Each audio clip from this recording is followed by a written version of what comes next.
Les méduses d'eau douce en Colombie-Britannique seraient toutes des clones, c'est-à-dire qu'au lieu de se reproduire de façon traditionnelle, la méduse se segmente et crée des clones d'elle-même de façon naturelle. C'est ce que révèle une centaine de prélèvements dans une étude de l'Université de la Colombie-Britannique. All the medusae are genetically identical, and what comes with these genetical identical is that they're all the same sex, which is again super surprising. Ces petites méduses ont été trouvées dans une trentaine de lacs de l'île de Vancouver jusqu'en Okanagan.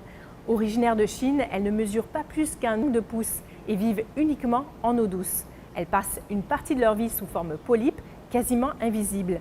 Mais lorsque les conditions sont bonnes, elles se transforment en méduses pour quelques semaines. Avec le changement climatique, ces méduses risquent d'être de plus en plus présentes dans les lacs. Mais on sait encore très peu de choses sur l'impact qu'elles auront sur les écosystèmes. Les chercheurs de l'Université du Québec à Montréal se sont également penchés sur ces créatures dans les lacs du Québec. Nous, on a regardé un peu les données que nous, on avait lors des explosions qu'on a vues dans un lac qu'on étudiait depuis très longtemps. On a vu très peu d'effets. Je pense que ça prend quand même des études pour voir s'il y a un impact ou non, parce que c'est une espèce qu'on a un peu ignorée depuis très longtemps.